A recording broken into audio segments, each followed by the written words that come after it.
Bismillahirrahmanirrahim. Assalamualaikum warahmatullahi wabarakatuh. Waalaikumsalam warahmatullahi wabarakatuh. Bismillahirrahmanirrahim. Alhamdulillahirabbil alamin. Wassalatu wassalamu ala sayyidina Muhammadin asyrafil mursalin wa ala alihi washabbihi ajmain. Amma ba'du. Yang kami muliakan para pendengar radio DJFM 107,7 MHz dan juga pemirsa channel Remas Baitur Rahman Besuki yang dirahmati oleh Allah Subhanahu wa taala. Dan juga tidak lupa kepada moderator yang menemani saya pada kesempatan kali ini, Al-Ustadz Ihsan Aftoni, SPDI, SPD, dan semoga semuanya diberikan kesehatan oleh Allah Subhanahu wa taala.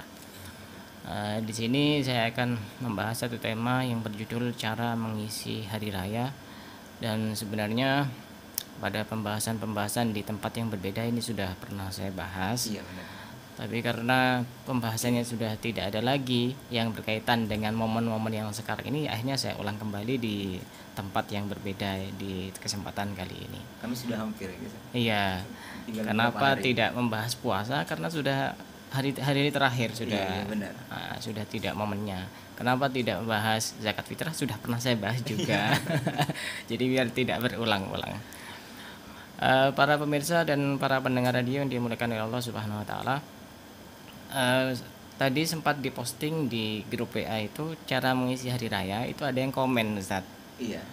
Cara mengisi hari raya itu harus ngisi toples. Bener itu, bener. Iya benar. Iya, karena sudah kebiasaannya seperti itu. Tapi itu bukan menjadi sebuah keharusan. Tradisi. Iya, artinya ya kalau bisa ngisi, kalau udah bisa ngisi mau diisi apa kan gitu. Iya benar. Cara ngisi hari raya. Juga bisa diartikan dengan arti yang lain juga, misalkan mengisi hati. Iya, yang masih kosong hatinya kan harus diisi juga hari raya itu. Biar ada isinya begitu. Iya benar. Tapi yang saya bahas bukan itu, karena itu hal yang sudah maklum, walaupun tidak dibahas kemungkinan sudah paham Sudah semua, paham semua. akan mengisi toplesnya masing-masing gitu. Kalau perlu juga diisikan toples saya juga ada apa-apa. Langsung kirim gitu. Langsung kirim aja, jangan kirim gambar tapi kirim langsung kuenya ke rumah, tidak apa-apa. Nah, kenapa saya mengangkat tema ini?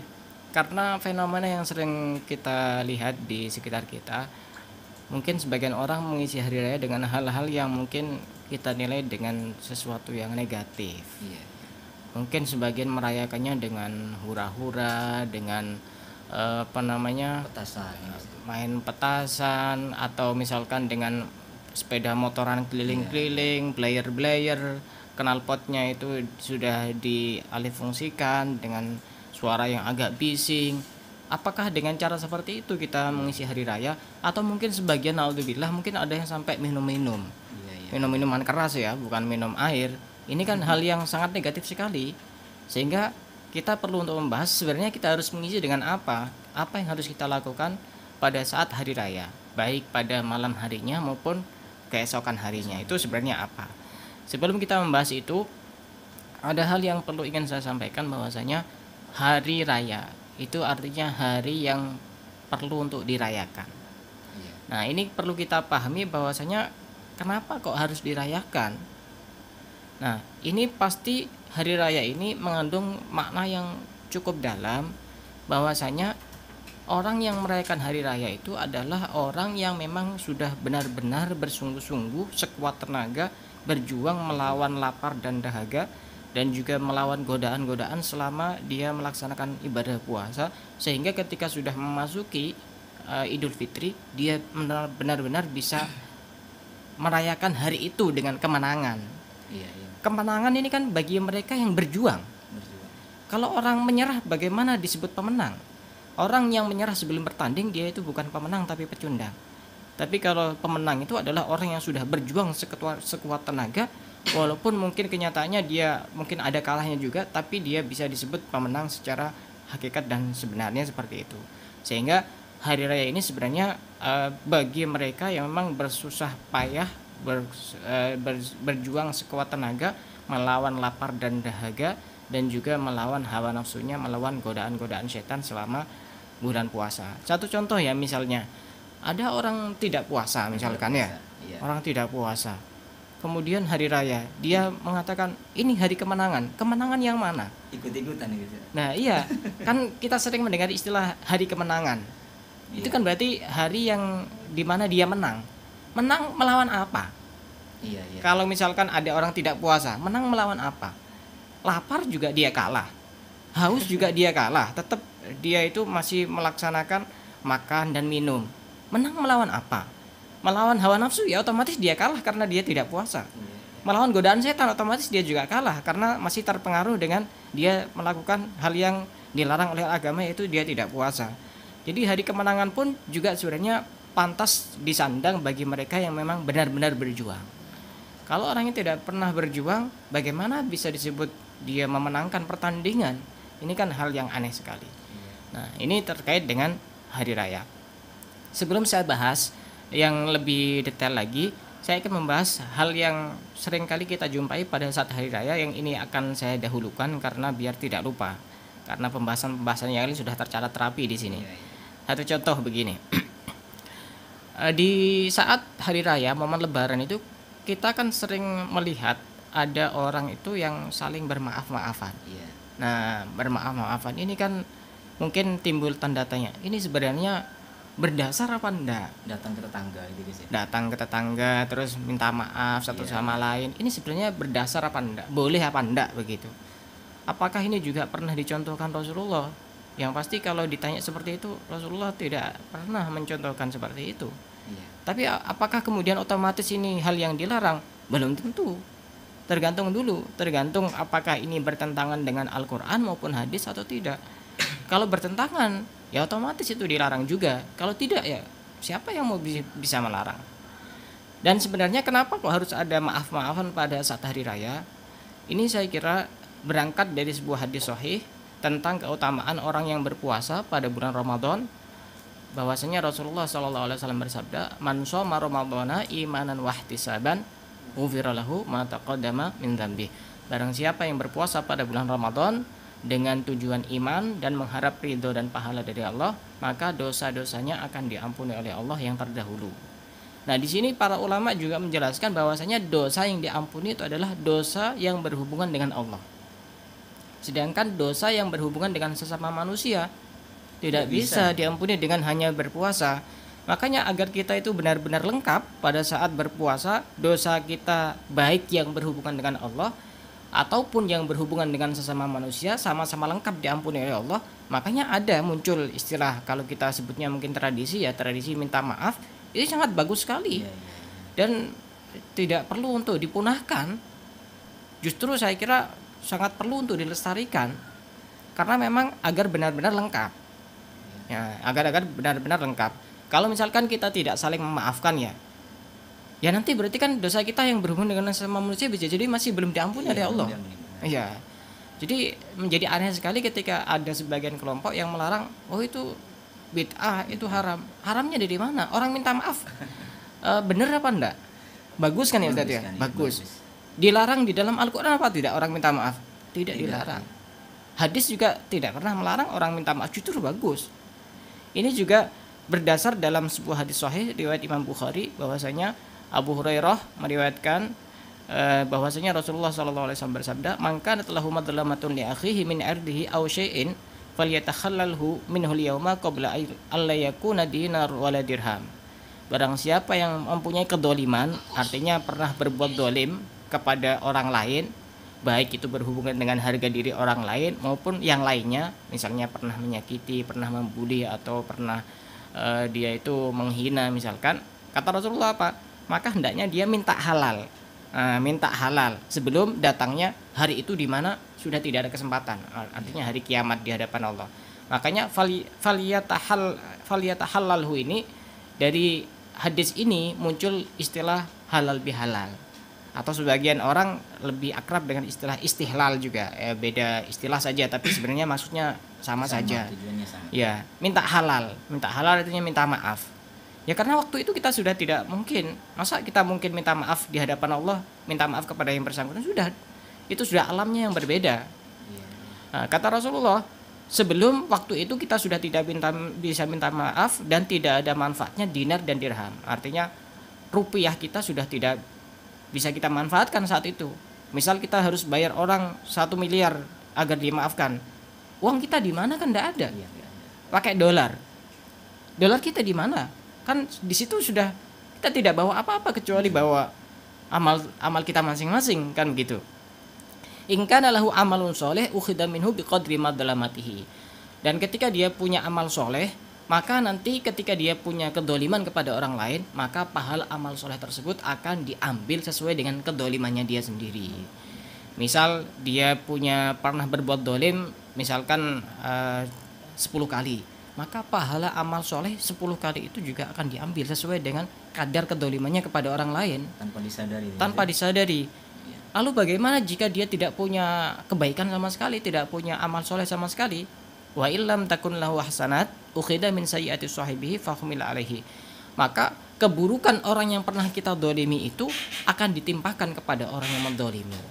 Nah ini kan begitu sangat berbahaya sekali.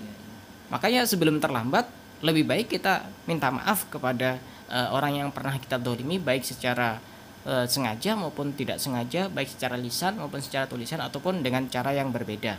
Dan itu momen yang sangat bagus sekali saya kira. Dan kenapa juga harus ada saling berkunjung kepada sanak keluarga, sanak famili. Loh, orang berkunjung kok dilarang, ini kan jadi aneh juga kan Ustaz ya? Karena sebagian kelompok juga melarang. Ini kok kenapa harus ada berkunjung-kunjung itu? Harus ke keluarga sana, ini kan momen setahun sekali. Apa pernah dicontohkan Rasulullah? Sekarang saya tanya, silaturahim itu bagus apa enggak, Ustaz? Iya, bagus. Bagus ya? Iya. Manfaatnya ada enggak? Pasti banyak. Banyak. Nah, dari situ kan akan terjawab sudah. Ini hal yang bagus, silaturahim tidak dilarang oleh Al-Qur'an dan juga tidak dilarang oleh hadis.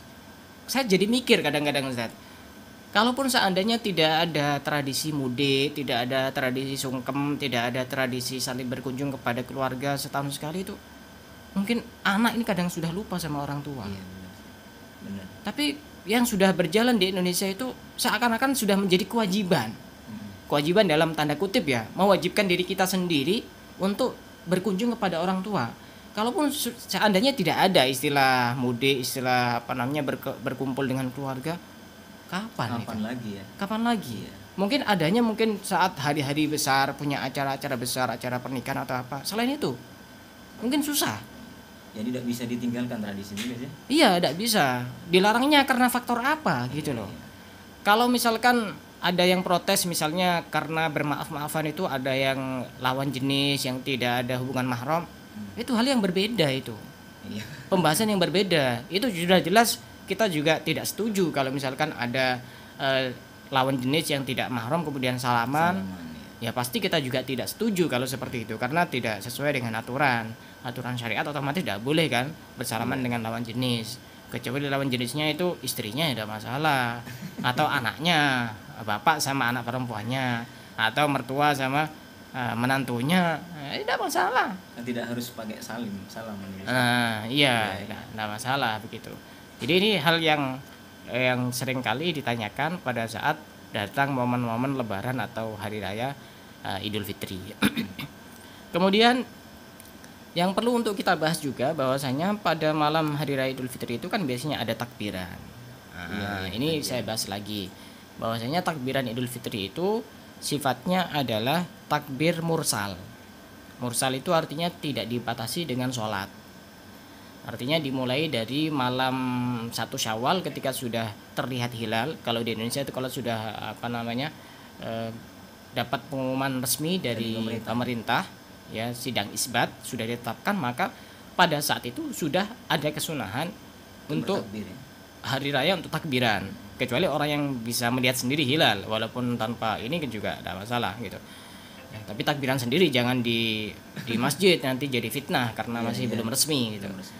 Jadi itu waktunya pada saat itu juga. Sampai kapan? Sampai sebelum melaksanakan sholat Idul Fitri. Jadi itu sudah terakhir sudah. Jadi setelah sholat Idul Fitri nggak usah. Kadang-kadang kan setelah turun dari mimbar masih Allahu Akbar, Allahu Akbar. Ini saya kira ya tidak sesuai dengan kesunahan. Tapi kalau ditanya apakah dosa, ya tidak dosa. Cuma aturannya tidak seperti itu.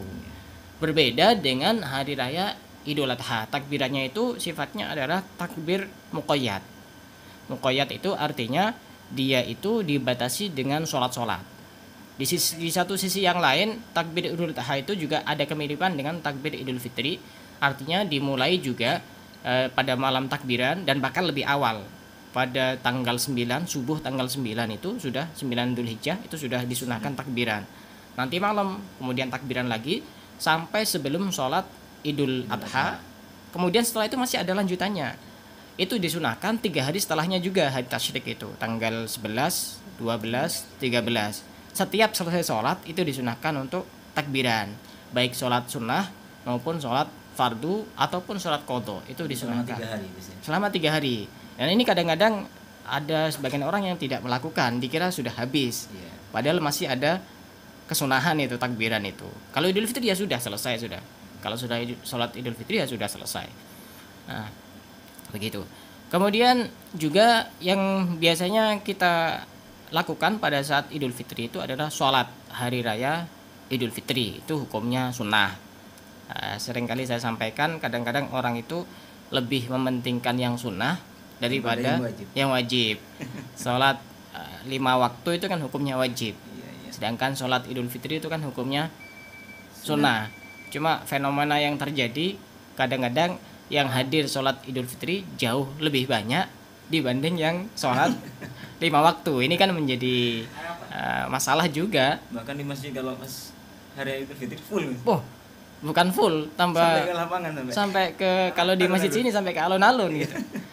Pada saat sholat 5 waktu kemana orangnya itu? Apakah manusia tanpa bayangan atau gimana gitu loh? Pamer baju gitu. Nah, ya kita husnudzon saja, mungkin dia mensyukuri gitu. Cuma ya bukan kita larang ya. Ya bagus, sudah bagus. Salat Idul Fitri daripada masjid. Tidak sama sekali itu. Sudah tidak salat 5 waktu, juga sudah tidak salat Idul Fitri kan, jadi tambah lebih parah lagi itu ya. Ya tidak apalah. Bagus sudah. Ya kita tidak bisa larang daripada kamu udah sholat 5 waktu, udah usah sholat Idul Fitri ya. Ya ndak etis juga kita kalau kita ngelarang seperti itu. Nah, sholat Idul Fitri ini berbeda dengan sholat Idul Adha dari segi waktunya. Kalau sholat Idul Fitri itu disunahkan untuk agak akhir mulai sholat Idul Fitrinya. Kalau sholat Idul Adha itu disunahkan agak lebih awal. Kalau dalam bahasa fikih itu setelah matahari muncul terbit, kemudian jarak 1 tombak itu kalau sholat Idul Adha. 1 tombak itu kira-kira 15 menit. Kenapa kalau sholat Idul Adha itu disunahkan lebih awal? Karena nanti setelah itu kan ada penyembelihan hewan, butuh waktu banyak untuk nyembelih, untuk potong-potong, untuk bagi-bagi, sehingga lebih awal tuh jauh lebih bagus biar waktunya lebih panjang dan lebih luas. Kenapa kalau sholat Idul Fitri itu disunahkan lebih akhir? Itu kira-kira 2 tombak dari matahari terbit. Jadi kalau misalkan matahari terbitnya itu jam 6, berarti dimulai sholat Idul Fitri itu jam 6.30, setengah 7. Ya tergantung matahari terbitnya jam berapa kan begitu. Kenapa kok lebih sunnah diakhirkan? Karena biar ada kesempatan orang yang belum melaksanakan zakat fitrah masih ada kesempatan. Karena pelaksanaan zakat fitrah terakhir itu kan pokoknya sebelum dilaksanakannya sholat Idul Fitri.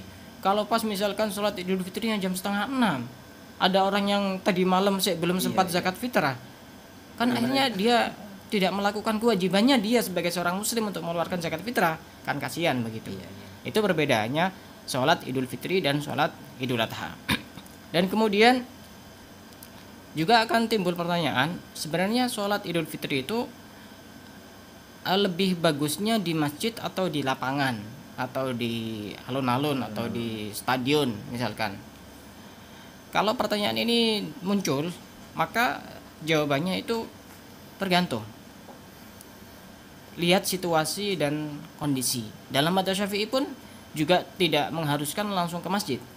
Artinya tergantung. Di situ jika memang masjid masih bisa menampung jamaah, maka yang lebih afdol itu sholat Idul Fitri di masjid. Pertama, memakmurkan masjid. Kedua, syiar. Selama masih bisa menampung. Tapi kalau masjidnya itu tidak bisa menampung jamaah, itu disunnahkan untuk sholat di tempat yang lain yang bisa menampung jamaah. Dalam hal ini konteks di Indonesia itu kemungkinan lapangan atau alun-alun atau stadion biasanya. Karena kalau di jalan raya kan tidak mungkin mengganggu orang yang sedang bepergian. Begitu. Jadi lihat-lihat dulu. Kalau misalkan di masjidnya masih muat, ya kenapa harus di lapangan? Kenapa harus di stadion? Kan begitu. Kalau misalkan juga timbul pertanyaan yang lain, Rasulullah itu tidak pernah sholat Idul Fitri di masjid. Betul. Rasulullah tidak pernah sholat Idul Fitri di masjid. Tapi kita perlu cari alasannya beliau kenapa tidak sholat Idul Fitri di masjid. Alasannya adalah masjidnya beliau, masjid yang di Madinah waktu itu sempit. Ya wajar ketika beliau itu sholat di Sohro. Sohro itu padang lapang, tanah lapang itu. Nah, juga kalau sekarang orang yang lebih memilih sholat di lapangan itu juga harus menjawab beberapa pertanyaan. Apakah dia yakin lapangannya itu suci? Apalagi lapangan alun-alun atau stadion yang sekarang kadang-kadang dialihfungsikan, kadang-kadang dibuat menggembala kambing, sapi, atau kadang ada orang kencing sembarangan. Kan secara pengamatan kita 100% itu jauh lebih suci di masjid. Kalau di situ kita masih belum tahu. Apalagi memang sudah banyak kotoran-kotoran hewan di situ. Gimana cara mengantisipasi? Iya benar itu. Ini kan jadi hal yang jadi masalah juga gitu loh. Jadi bukan masalah sah dan tidak sah. Ini masalah di masjid dan di lapangan itu masalah afdol dan tidak afdol saja. Madzhab Syafi'i pun juga tidak melarang mereka yang sholat jamaah, sholat Idul Fitri di masjid juga tidak melarang, sesuai dengan situasi dan kondisi gitu. Cuma kadang-kadang juga aneh, wong masjidnya masih muat, kenapa kok di lapangan ini kan juga aneh sekali gitu. Nah itu salah satu hal yang bisa kita isi pada saat hari raya adalah melaksanakan sholat Idul Fitri. Dan sholat Idul Fitri ini dilaksanakan 2 rakaat, kemudian ada khutbahnya. Juga pernah ada pertanyaan yang muncul, apakah boleh sholat Idul Fitri sendiri di rumah? Boleh. Mungkin dia ketiduran karena malam mungkin takbiran begadang sampai malam, sampai subuh, sampai dia setelah sholat subuh mungkin tiduran di kamar sampai ketiduran beneran, bangun sudah jam 7:30 sudah buyar itunya. Apakah masih boleh sholat Idul Fitri? Boleh, karena waktunya sampai sebelum duhur. Tanpa khutbah nanti sendirian. Iya, kalau sendirian tuh udah usah khutbah. Sendirian pakai khutbah itu sejak kapan dia kehabisan pil itu. Ya kalau sendirian enggak usah khutbah, cukup sholat sendiri seperti biasa. Niatnya bagaimana? Saya niat sholat sunnah Idul Fitri 2 rakaat, kemudian dia takbir Allahu Akbar, sudah sah. Surat yang dibaca juga terserah, mau surat apa saja, yang penting jangan surat cinta, enggak sah. Kalau sholat Idul Fitri baca surat cinta, enggak sah. Apalagi surat kabar, enggak bisa. Harus surat dari Al-Qur'an. Tanah lagi. Wah, apalagi surat tanah jadi masalah nanti. Sertifikat nanti dikira mau ke pengadilan mungkin. Jadi masalah itu. Kemudian yang bisa kita lakukan pada saat hari raya itu adalah menghidupkan malamnya dengan ibadah. Ini satu hal yang sangat utama dan sangat dianjurkan di dalam agama karena balasannya tidak tanggung-tanggung, sebagaimana disabdakan oleh Rasulullah dalam sebuah hadisnya, man ahya lailatal aidaini ahyallahu qalbahu yauma tamutul qulub. Barang siapa yang menghidupkan 2 malam hari raya, di sini artinya malam Idul Fitri dan malam Idul Adha, maka Allah akan menghidupkan hatinya di mana pada saat itu hati sudah banyak yang mati. Apa sih manfaatnya orang hatinya? Yang mati artinya gimana? Mati itu artinya dia sudah hatinya sudah tidak bisa dimasuki ilmu, dia juga tidak bisa mendengar nasihat, mental semuanya sudah karena mati. Tertutup ya. Walaupun di sini juga ada yang menafsirkan hati mati itu menghidupkan hati itu artinya kita dijadikan sebagai orang yang selamat di hadapan Allah. Karena orang yang selamat itu adalah orang yang hatinya hidup. Hidup artinya dinasihati orang itu gampang diterima. Baca Al-Qur'an gampang meneteskan air mata. Ingat dosa juga gampang menyesal. Itu arti tanda hatinya itu hidup. Tapi kalau hatinya mati, sudah dinasihati sekelas ulama besar, baca Al-Qur'an juga biasa-biasa, ingat dosanya nggak puasa. Nggak puasa juga. Ya bisa jadi itu satu tanda. Bersalah. Nah, sulit merasa bersalah. Itu juga salah satu tanda orang itu hatinya mati.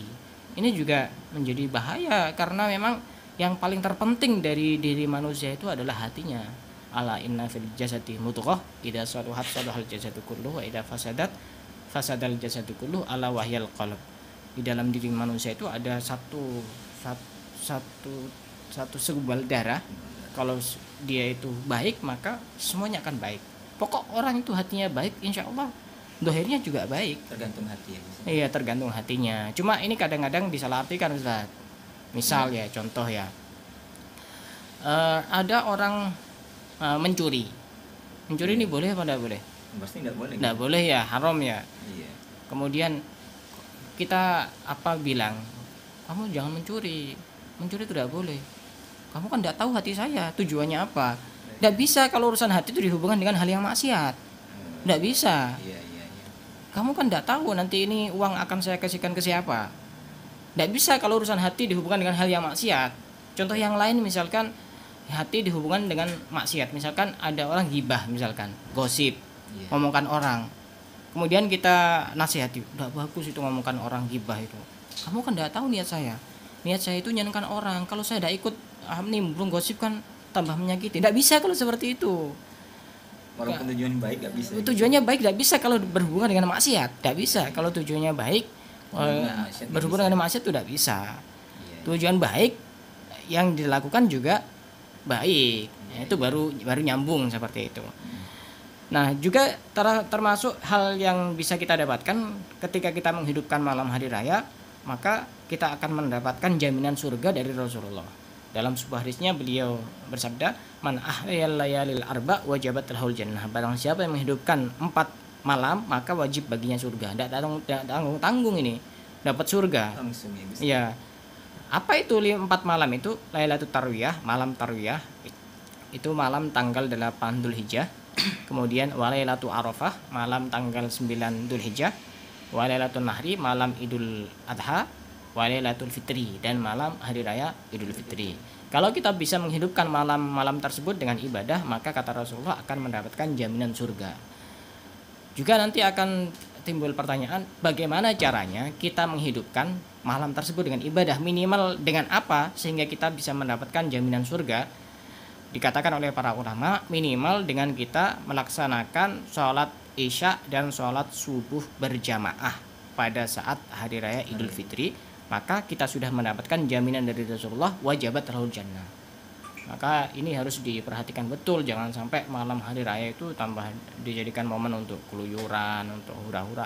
Ya minimal coba sholat maghrib dulu berjamaah, kemudian nanti sholat isya berjamaah. Walaupun tidak bisa menghidupkan dengan malam yang penuh, ya minimal 2 itulah standar itu, insya Allah hal yang sangat mudah dan sangat ringan sekali. Jangan sampai tidak berjamaah. Mudah langsung dijamin guys. Iya.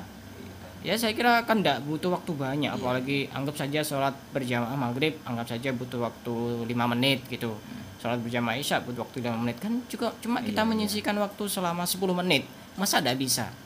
Toh jaminannya juga surga gitu, tidak tanggung-tanggung.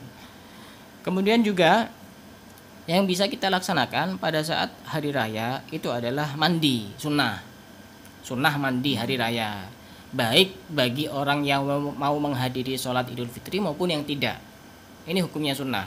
Pas mau berangkat ke masjid mandinya itu waktunya dimulai dari pertengahan malam sampai sebelum melaksanakan sholat Idul Fitri. Terserah mau pilih jam berapa. Cuma kalau saya enggak mandi tengah malam. Biasanya orang-orang mandinya sebelum berangkat ke masjid. Ya. Tapi kalaupun misalkan dia mau mandi jam 1 malam, ya sudah mendapatkan kesunahan. Yang penting dia di dalam hatinya niat, saya niat mandi sunnah hari raya.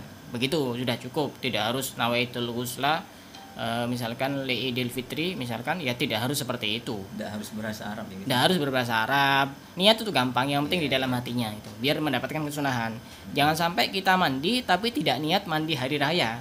Ya kita cuma dapat segernya, dapat bersihnya tapi tidak mendapatkan pahala, karena innamal a'malu binniyat wa innamal likulli imri'in ma nawa. Juga disunahkan untuk pakai wangi-wangian, berhias, pakai baju-baju yang bagus walaupun tidak baru. Ya tidak harus baru. Bagus menurut kita ya guys ya. Bagus menurut kita, sesuai dengan kemampuan kita. Karena kalau harus baru, ya kalau kita punya uang, gimana dengan saudara-saudara kita yang tidak punya uang. Berarti kan dia tidak mendapatkan kesunahan. Kan kasihan. Iya, kasihan bener guys. Yang bisa mendapatkan kesunahan hanya bagi mereka yang beruang. Beruang saja yang dapat pahala itu. Yang tidak beruang tidak dapat pahala. Intinya yang bagus itu menurut kemampuan ya guys ya. Iya. Tapi kemungkinan rata-rata kenapa kok harus pakai yang baru? Ya karena kalau sudah baru otomatis bagus di antara yang lain. Iya. Kalaupun misalkan dia tidak beli baju baru, ya dipilih bajunya dia itu. Yang paling bagus yang mana? Itu dipakai. Itu yang sunnah seperti itu. Pakai parfum, pakai wangi-wangian. Kemudian kita menampakkan rasa syukur kita di hadapan Allah dengan melaksanakan sholat Idul Fitri bertemu dengan saudara-saudara kita seiman, seislam gitu. Itu sunnahnya seperti itu. Tapi juga ada hal yang tidak pantas dan tidak dianjurkan untuk dilakukan. Sholat Idul Fitri itu disunahkan, tidak disunahkan bagi perempuan-perempuan yang dia itu cara berjalannya itu dibuat-buat, terus mengundang nafsu, mengundang syahwat, lenggak-lenggok, terutama yang cantik-cantik itu sunnahnya justru sholat Idul Fitri di musola terdekat atau di rumahnya masing-masing.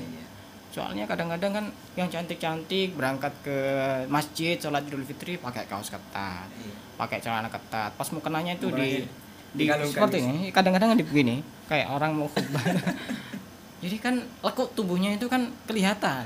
Jadi bagi mereka yang punya kriteria seperti itu justru tidak sunnah untuk ke masjid. Lebih baik ke musola terdekat yang tidak perlu jalan berkilo-kilometer. Dan juga biar orang itu matanya laki-laki yang mau pergi ke masjid itu biar tidak terkotori dengan pemandangan yang mestinya indah tapi menjadi tidak indah itu.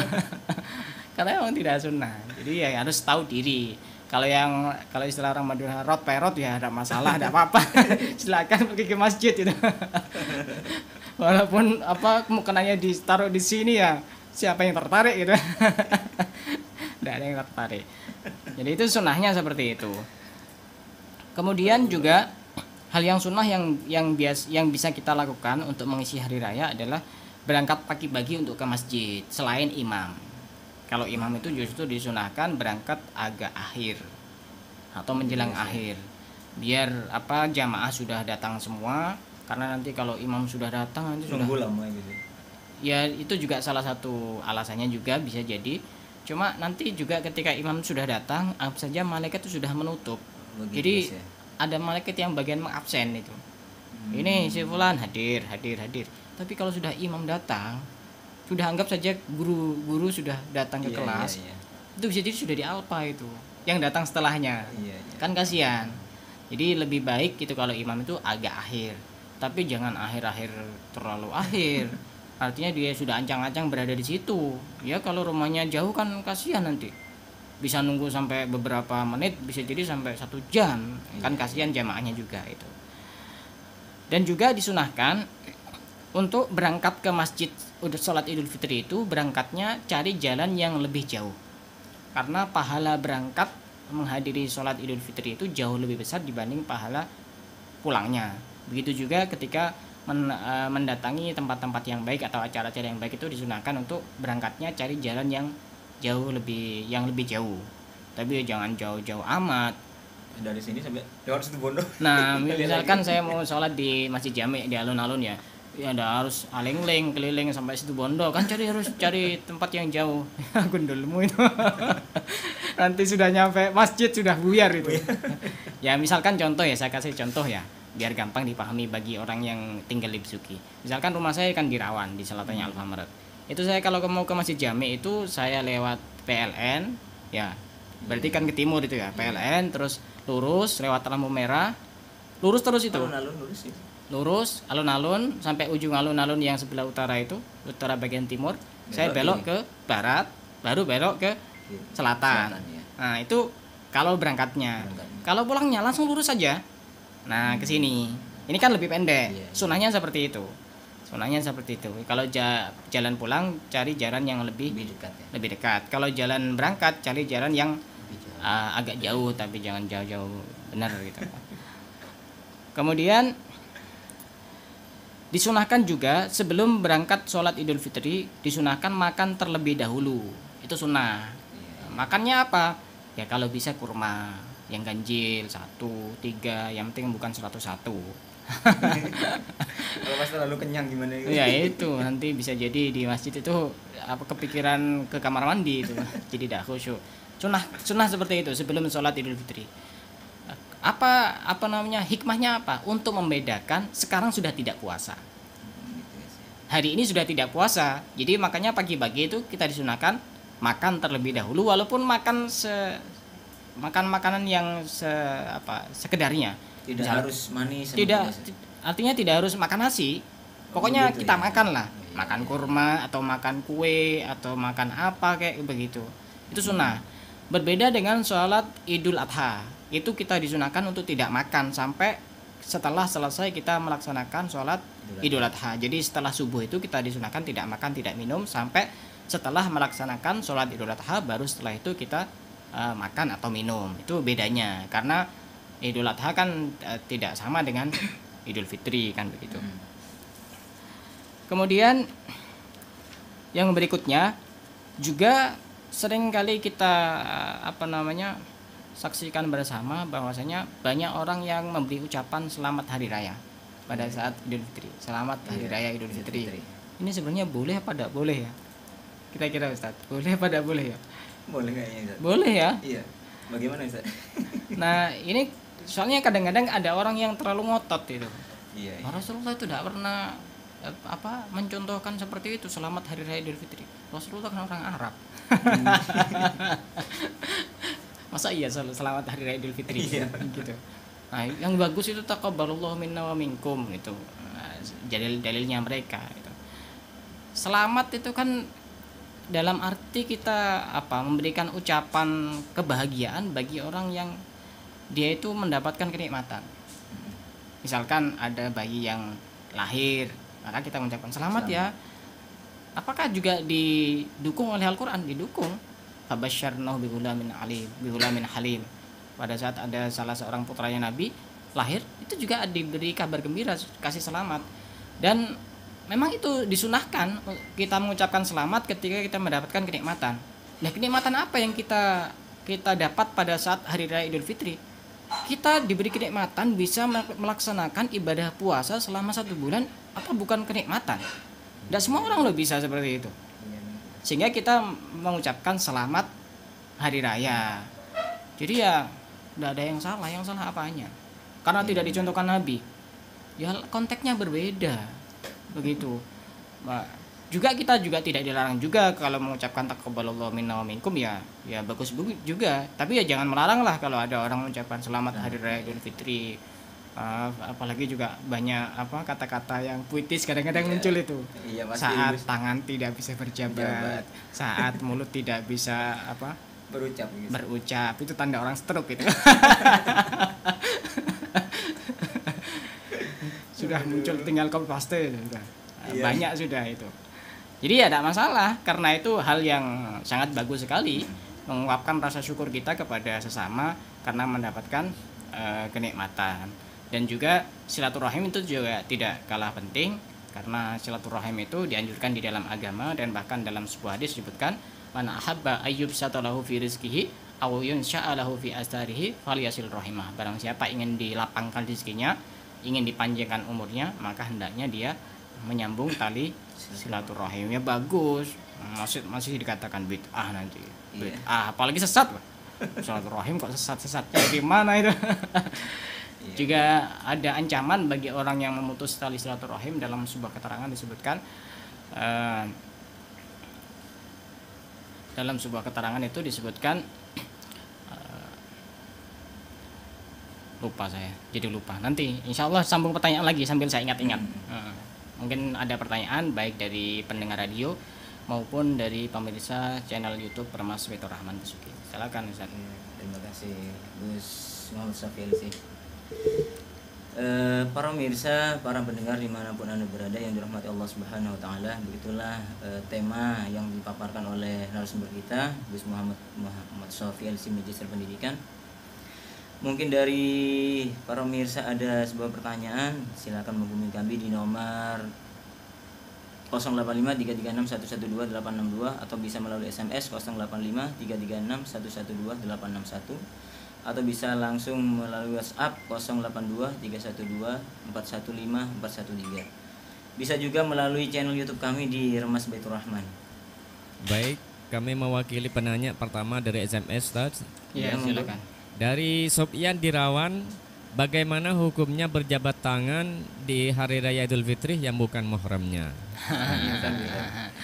Ya, ada 3 pertanyaan ini langsung saya baca, Ustaz, ya. Langsung, ya. Yang kedua dari Ahmad Dahlan di Sumber Malang. Assalamualaikum Ustadz. Waalaikumsalam. Sering terjadi yang saya dengarkan di daerah Sumber Malang. Takbir setelah hari raya masih takbiran sampai 1 minggu. Itu hari raya Idul Fitri. Itu boleh apa patut dicegah atau bagaimana Ustadz? Mohon penjelasan. Iya. Dari Sumber Malang. Iya. Yang ketiga dari Fauzi di Kecamatan Wringin. Bagaimana cara memastikan kesucian alun-alun? Ya, hanya 3 pertanyaannya Ustadz. Iya. Dipersilakan. Ya, Mungkin 3 pertanyaan dari 3 penanya ya. Ya, dari 3 penanya. Pertama sebenarnya sudah dibahas ya, Iya, tentang tadi berjabat tangan pada saat lebaran yang bukan mahram ya, bukan mahram. Sudah saya bahas, mungkin beliau tidak menyimak dari awal. Ya otomatis sudah tidak diperbolehkan kalau berjabat tangan dengan bukan mahramnya. Lawan jenis itu harus diperinci dulu. Lawan jenis bisa jadi dia mahram kan. Kalau bukan mahram misalkan teman dulu sekolah, ya sudah jelas tidak diperbolehkan berjabat tangan. Tidak diperbolehkan, hukumnya haram. Ya gimana caranya? Ya cukup begini saja. Kalau misalkan ada yang tanya, oh nanti takut menyakiti, ya kita begini dulu, kasih kode. Jangan diam dulu, nanti nyari kesempatan dalam kesempitan nanti. Apalagi pas yang dijabatin cantik, Gus. Nah itu pilih-pilih. Kalau yang jelek-jelek begini. Kalau yang Apalagi pas sampai tangan 2 ini, Gus. iya. Pegang. Apalagi sampai digenggam begini, sampai ke pelaminan. Ya sudah jelas itu tidak boleh. Kalau bukan mahramnya tidak boleh. Yang kedua tentang apa tadi Ustaz? Takbir ya setelah sholat Idul Fitri. Tadi juga sudah saya jelaskan bahwasanya kalau takbiran Idul Fitri itu paling akhir sebelum melaksanakan sholat Idul Fitri, sebelum kita membaca takbir Allahu Akbar. Jadi sebelum huruf ro itu masih ada kesempatan. Akbar kan huruf terakhir kan ro. Jadi sebelum huruf ro itu masih ada kesempatan. Setelah itu sudah tidak sunnah. Kalau ada orang takbiran ya tidak sesuai dengan sunnah. Tapi apakah dosa? Ya tidak dosa gitu loh. Ya kalau misalkan pertanyaannya apakah kita untuk melarang, ya kita kasih nasihat dengan cara yang baik gitu loh. Takutnya takutnya nanti tambah dia itu keluar dari Islam atau tambah tidak mau ke masjid. Ini kan jadi masalah ya. Kita tegur dengan cara yang baik, cara yang bijak, sekiranya dia itu juga paham itu. Lebih-lebih yang menegur ini orang yang disegani oleh yang bersangkutan itu akan jauh lebih bagus. Tapi kalau orang-orang biasa kemungkinan kalau istilah orang Madura been ya saya kan kamu ini siapa kan, ini kan jadi masalah juga. Jadi perlu untuk dipertimbangkan juga cara untuk menegurnya itu. Pertanyaan ketiga, untuk memastikan apakah alun-alun benar-benar suci, itu sebenarnya gampang. Kita lihat saja di sekitar kita, misalkan kita sholat di satu tempat kita pakai sajadah, di sekitar yang kita mau sholat di situ tidak ada kotoran, tidak ada apa, sudah. Kalau sudah seperti itu sudah anggap saja suci. Kita tidak usah tanya pernah enggak di sini ada kambing yang kencing di sini, atau pernah ada kotoran di sini. Kalau sudah kelihatan enggak ada najisnya, sudah gampang. Islam itu gampang. Kecuali benar-benar ada, kita pindah di tempat yang lain karena boleh. Walaupun misalkan di alun-alun pojok sana ada kotoran hewan yang sangat banyak, tapi di tengah masih suci, ya tidak apa-apa. Wong dia sholatnya bukan di dekatnya situ kan, tidak masalah begitu. Jadi yang dohir saja, ukurannya itu yang dohir saja. Kalau kelihatan suci ya sudah selesai. Misal kita sholat di depan rumah misalkan, itu kan bukan tempat sholat. Tapi kalau sudah tidak ada kotoran hewan, tidak ada najis, tidak ada kencing, ya sudah sholat di situ tidak masalah, suci kok. Bumi ini dijadikan suci oleh Allah, kita bisa sholat di mana saja gitu. Asal tidak di kamar mandi loh ya. Di kamar mandi tidak boleh walaupun suci. Walaupun suci nggak bisa gitu. Tidak boleh walaupun suci. Begitu. Itulah Atau mungkin ada yang lain? Ini ada di Channel ya? channel YouTube ini Ya. dari Mas Zaki Mubarak ini. Wah, ini kayaknya orangnya terkenal ya. Pengusaha sukses ya. Pengusaha Amin. Suki ya. Iya. Iya. Ustadz mau tanya bagaimana hukumnya jika toples? Oh ini toples yang tadi. Oh, toples ya. Ya gimana? Hukumnya jika toples kongguan diisi rengginang atau munde diisi jamudin. Ini gimana? Mengelabui ini. Iya. Biar tidak jadi hoak ya. Biar tidak jadi hoak. Kasih aja tulisan. Nah, toples kongguan itu kasih tulisan apa kertas putih, kasih solasi Jamudin. rengginang itu kerupuk itu biar tidak ada dusta di antara kita itu. Baik, ada penanya dari telepon. Ya, monggo. Yang telepon dipersilakan, masih ada waktu. Halo, assalamualaikum. Halo. Waalaikumsalam. Waalaikumsalam. Dengan siapa? Dengan Hendra Punanita, Pak Ustaz. Di Kalianget ya. Oh iya. Ya, di Kalangan Baju Gedogur. Langsung Ya, setia. pertanyaannya langsung. Silakan. Ya, saya mau nanya ini Pak Ustaz. Tadi ada orang yang ngasih uang kepada saya 100.000 Pak Ustaz. Iya. Yang ngasih itu bilang ke saya bahwa uang itu berasal dari uang judi katanya. Iya. Jujur ini Pak Ustaz. Iya. Uang judi menang dikasih ke saya 100.000. Iya. Jadi saya bingung gitu. Kalau tidak diterima, saya ini membutuhkan uang itu, lapar. Kalau diterima, takutnya uang ini haram. Iya. Jadi saya mohon penjelasan. Baik. Namanya tunanetra, Pak Ustaz. Iya, iya, iya. Membutuhkan pemberian dari orang, Pak Ustaz. Iya. Iya. Ya gitu aja dah, Pak Ustaz. Iya, iya. Baik. Assalamualaikum. Waalaikumsalam warahmatullahi wabarakatuh. Warahmatullahi wabarakatuh. Pertanyaan yang cukup menarik ya. Si malakama ini kan. Iya. Tapi sebenarnya kalau kita sudah benar-benar tahu bahwa itu adalah hasil dari pekerjaan yang haram, sudah tidak semestinya kita menerima. Kalau misalkan tidak enak sama orangnya, ya silakan diterima, tapi masa kita mau makan harta dari pekerjaan yang haram? Ya silakan diterima, urusan nanti uangnya itu mungkin dibuat apa begitu yang sekiranya tidak masuk ke perut, tidak masalah itu. Karena rezeki itu akan datang juga dengan kita meninggalkan hal-hal yang diharamkan oleh Allah. Jadi kita pun tidak perlu untuk membatasi rezeki dari pemberian orang. Pintu rezeki itu sangat banyak sekali. Bisa jadi karena kita menahan diri dari menerima hal-hal yang haram, kita akan dibukakan pintu yang jauh lebih besar, sehingga rezeki yang masuk kepada kita jauh lebih banyak. Jadi nanti tidak usah bertanya, oh nanti saya dapat rezeki dari mana? Allah itu kaya. Pintu rezeki bukan cuma dari situ saja, masih banyak pintu. Orang itu akan menjadi susah ketika dia membatasi rezeki dari satu pintu saja. Ini akan jadi orang susah karena membatasi kekayaan Allah. Kalau dia yakin bahwa Allah itu bisa ngasih rezeki dari pintu mana saja, maka tidak jadi masalah. Atau mungkin solusinya ketika misalkan sudah kadung diterima, ya kalau saran saya pribadi tidak usah dijadikan hal yang bisa masuk ke perut. Misalkan Kalau misalkan pas diberikan ke orang lain lagi gimana gitu? Ya sama sebenarnya. Misalkan dibelikan barang yang sekiranya tidak masuk ke perut, dimanfaatkan gitu. Daripada nanti uang dibuang, ini kan juga khawatir dimanfaatkan untuk orang yang tidak bertanggung jawab, bisa dibuat beli minuman keras dan lain sebagainya gitu. Tapi kalau saran saya tidak usah beli hal yang bisa masuk ke perut. Jadi bensin gitu. Nah, begitu ya. Nah, begitu. Gitu Bapak Hendra ya, Nah. jawaban dari narasumber kita. Ya. Dan saya menyambung karena tadi saya lupa tadi ya.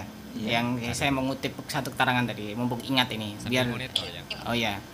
Mumpung saya ingat ini. Di saat Idul Fitri itu kan kita disunahkan untuk silaturahim dan ada ancaman keras bagi mereka yang memutus tali silaturahim. Sebagaimana dalam satu keterangan disebutkan qati'ur rahim mal'unun walau mata fi jawfil ka'bah. Orang yang memutus tali silaturahim itu akan dilaknat oleh Allah walaupun dia mati di tengah-tengah Ka'bah. kurang mulia apa orang Iya, mati ada di bagus, tengah ada Ka'bah. bagus. Tapi kalau dia orang yang memutus tali silaturahim, maka dia termasuk orang yang dilaknat oleh Allah Subhanahu wa taala. Jadi kita manfaatkan momen ini dengan sebaik-baiknya untuk menyambung tali silaturahim kepada sanak keluarga, sanak famili dan lain sebagainya. Baik. Ada penanya terakhir, Ustaz? Iya, terakhir ya. Dipersilakan di jalur telepon. Halo. Silakan. Halo. Halo, assalamualaikum. Waalaikumsalam warahmatullahi wabarakatuh. Yang dari Sumber Malang dipersilakan. Yang di Sumber Halo. Malang silakan. Ada. Kesampaian itu gimana? Punya nazar tapi tidak kesampaian. Itu gimana? Harus dilaksanakan atau harus gimana? Tapi yang mau laksanakan itu sudah tidak bisa. Mohon penjelasannya Ustaz. Gimana caranya supaya sah gitu? Soalnya kalau punya nazar kalau tidak disahkan itu tuh kan tidak sah. Baik. Baik, Iya, sudah. iya. Ada lagi? Yang mau mengesahkan itu terus gimana ini? Ya, terima kasih itu aja Pak Ustadz. Baik. Assalamualaikum. Waalaikumsalam warahmatullahi wabarakatuh. Suaranya putus-putus tadi. Iya, tapi sepertinya bisa ditangkap, ditangkap itu. ya, guys, ya. Dari Sumber Malang ya, terkait dengan nadar yang belum terlaksana ya. Jadi nadar itu ada dua pembagian. Bisa jadi orang itu bernadar melakukan hal yang dilarang. Bisa jadi dia bernadar melakukan hal yang memang diperbolehkan. Kalau bernadar melakukan hal yang dilarang, justru wajib dilanggar. Satu contoh, misal nanti saya sembuh dari sakit, maka saya akan judi. Nadarnya seperti itu. Sedangkan judi dilarang, maka wajib dilanggar. Wajib tidak dilakukan kalau berhubungan dengan hal yang maksiat. Nanti saya berzina, nanti saya bunuh orang, tidak bisa. Wajib dilanggar walaupun itu nadar, tidak boleh dilakukan.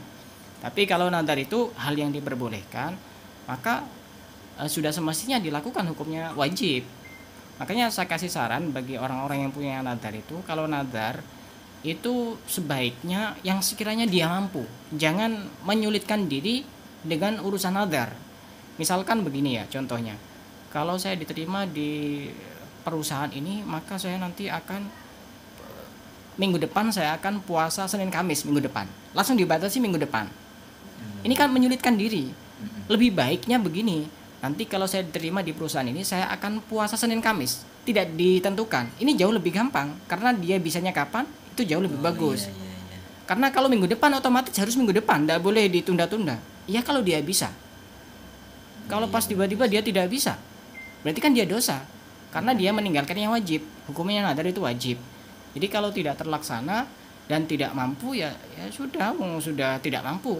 Tapi untuk menebus kesalahan itu barangkali dia sedekah sebagai rasa penyesalan dia karena masih belum bisa melaksanakan nadarnya. Atau kalau masih bisa memungkinkan untuk memenuhi, ya silakan dipenuhi.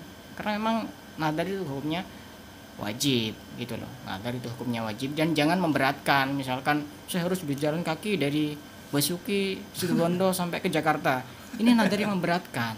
Ini namanya menjerumuskan diri dalam kehancuran, menyakiti diri sendiri. Kemungkinan kan susah itu dilakukan itu. Kecuali dia punya sajadah Aladin.